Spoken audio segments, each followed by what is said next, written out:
이세계 신학의 거장 루이스 벌코프, 이분이 죄라는 개념을 어떻게 설명했을까요? 오늘 우리는 그의 복잡하고 방대한 이론을요, 하나의 거대한 우주적 법정 사건으로 딱 재구성해서 아주 명쾌하게 파헤쳐 보려고 합니다. 자, 본격적인 분석에 들어가기 전에 우리 모두가 살면서 한 번쯤은 던져봤을 법한 질문으로 시작해보죠. 세상은 왜 이렇게 고통과 부조리로 가득 차 있을까요? 우리는 왜 그렇게 좋은 의도를 가지고도 계속해서 실패하고 넘어지는 걸까요? 이런 질문에 대해서 벌코프는 감상적인 위로 같은 걸 건네지 않습니다. 대신 아주 냉철하고 정밀한 법적 진단을 내리죠. 그에게 죄는 단순히 우리가 저지르는 도덕적인 실수가 아니에요. 이건 우주적인 법정에서 다뤄져야 할 아주 중대한 사건이라는 겁니다. 그래서 오늘 우리가 따라가 볼 우주적 법정 사건의 전개 과정이 바로 이렇습니다. 첫째, 깨어진 언약, 즉 기소 단계부터 시작할 거고요. 그 다음엔 최초의 반역인 범죄, 그리고 죄가 어떻게 모두의 것이 되었는지, 공범 문제, 그리고 그 증거인 뿌리와 열매를 거쳐서 마지막으로 피할 수 없는 판결까지, 이 5단계를 차근차근 따라가 보겠습니다. 그럼 법정의 첫 단계로 들어가 보죠. 바로 기소입니다. 벌코프의 체계에서 죄의 이야기는 어떤 막연한 감정에서 시작하는 게 아니에요. 하나님과 인류 사이에 있었던 아주 명확하고 공식적인 법적 관계에서부터 시작됩니다. 그 법적 관계의 핵심에 바로 이 행위 언약이라는 게 있습니다. 쉽게 말해서 하나님과 인류의 첫 대표였던 아담 사이에 맺어진 공식 계약이죠. 조건은 아주 명확했습니다. 순종하면 생명을 얻고 불순종하면 죽는다. 여기서 진짜 중요한 포인트는 뭐냐면요. 아담이 그냥 한 개인이 아니라 우리 모두를 대표하는 법적 대표자였다는 사실이에요. 자, 이제 두 번째 단계입니다. 이 언약을 깨트려버린 범죄 그 자체를 한번 들여다보죠. 도대체 이 범죄는 어떻게 시작되었고 그 진짜 본질은 뭐였을까요? 여기서 벌코프는 아주 중요한 신학적인 선을 딱 긋습니다.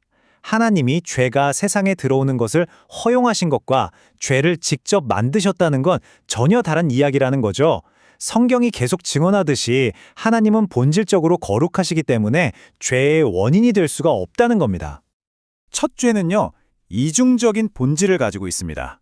우리 눈에 보이는 외적인 행위, 그러니까 금지된 열매를 먹은 건 사실 그 밑에 깔린 거대한 내면적 반역의 증상일 뿐이었어요. 하나님의 말씀을 의심했던 불신, 그리고 스스로 신이 되려고 했던 교만, 바로 이 마음의 반역이 범죄의 진짜 본질이었던 겁니다. 이제 세 번째 단계로 넘어왔는데요. 여기가 이 논증에서 가장 어렵기도 하고 또 가장 핵심적인 부분입니다. 어떻게 단 한 사람의 범죄가 온 인류를 공범으로 만들었을까요? 죄는 어떻게 우리 모두의 문제가 되었을까요? 이 질문에 대해서 역사적으로 여러 가지 이론들이 있었어요. 여기 표를 보시면 펠라기우스 주의는 아담을 그냥 나쁜 본보기 정도로 봅니다. 우리가 그걸 따라한다는 거죠. 알미니안 주의는 부패한 본성은 물려받지만 죄책, 즉 법적 책임은 개인이 동의해야 성립한다고 봐요. 하지만 벌코프가 따르는 연방설은 개념 자체가 다릅니다. 아담은 우리의 법적 대표였기 때문에 그의 행동이 법적으로 곧 우리의 행동이 된다는 거예요. 바로 이 언약적 대표성이라는 게 핵심 메커니즘입니다. 마치 한 나라의 대표가 국제 조약에 서명하면 그 효력이 모든 국민에게 미치는 것과 같아요. 인류의 대표였던 아담의 행동은 법적으로 모든 후손에게 구속력을 가졌습니다. 그의 불순종이 법정에서 곧 우리의 불순종으로 간주된 거죠. 그래서 아담의 타락은 우리에게 두 가지 다른 결과를 가져왔습니다. 왼쪽은 죄책, 이건 법적인 문제예요. 형벌을 받아야 할 법적 책임을 말하죠. 이건 아담의 죄가 우리에게 법적으로 전가된 겁니다. 반면에 오른쪽은 오염, 이건 도덕적인 문제, 즉 부패한 본성 그 자체입니다. 이건 유전처럼 자연적으로 전달되죠. 법적인 문제와 도덕적인 문제가 동시에 발생한 거예요. 이 둘을 구분하는 게 정말 중요합니다. 자, 네 번째 단계입니다.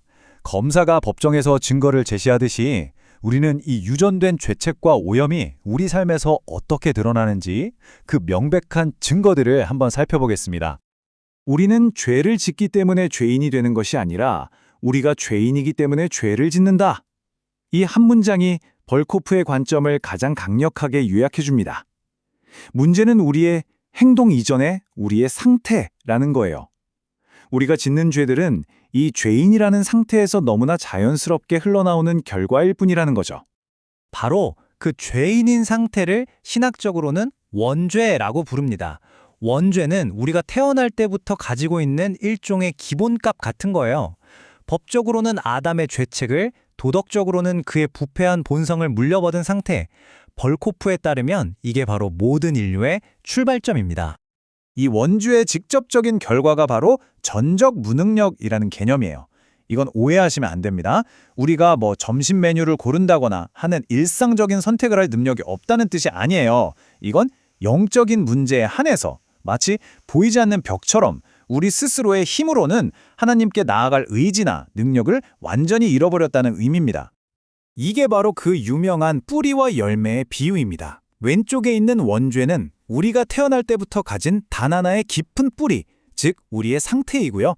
반면에 오른쪽에 있는 자범죄는 우리가 살면서 그 뿌리에서 맺는 수많은 열매들, 바로 우리의 행위인 것이죠.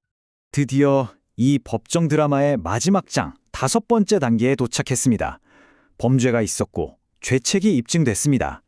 이제 남은 건 그에 따른 피할 수 없는 판결, 즉 형벌입니다.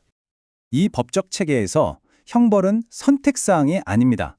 왜냐하면 형벌의 주된 목적이 우리를 교화시키거나 다른 범죄를 막는 데 있는 게 아니기 때문이에요. 그 첫 번째이자 가장 중요한 목적은 죄 때문에 훼손된 하나님의 절대적인 공의를 만족시키는 것, 바로 그겁니다. 성경이 말하는 죄의 형벌은 바로 죽음이죠. 그런데 벌코프는 이 죽음을 4단계의 과정으로 설명합니다. 첫째, 생명의 근원이신 하나님과의 관계가 끊어지는 영적 죽음에서 시작해서 우리가 삶에서 겪는 모든 고통을 거쳐서 영혼과 육체가 분리되는 육체적 죽음, 그리고 마침내 하나님과의 영원하고 완전한 분리인 영원한 죽음에 이르게 된다는 겁니다. 자, 우리가 지금까지 따라온 이 거대한 법정 사건을 한번 요약해 보겠습니다. 죄의 시작은 법적인 언약 파기였고 그 본질은 율법 위반이었습니다. 이것이 모든 인류에게 법적 전가를 통해 전달되었고 필연적으로 법적 형벌을 요구하게 된 거죠. 보시는 것처럼 처음부터 끝까지 죄는 철저하게 법적인 문제로 규정되고 있습니다. 바로 이 지점에서 벌코프의 논증은 정말 놀라운 결론으로 이어집니다. 첫 아담의 죄가 우리에게 법적으로 전가되었다면 그 해결책 역시 둘째 아담이신 그리스도의 의가 우리에게 법적으로 전가되는 방식이어야만 한다는 논리적인 결론에 이르게 되는 거죠. 문제에 대한 진단이 곧 해결책의 형태를 결정하는 겁니다. 오늘 분석은 여기서 마칩니다. 하지만 이 질문은 우리에게 깊은 여운을 남깁니다. 만약 인류의 근본적인 문제가 법정에서 내려진 유죄 판결이라면 그 판결을 뒤집을 수 있는 유일한 해결책은 과연 어떤 형태여야만 할까요?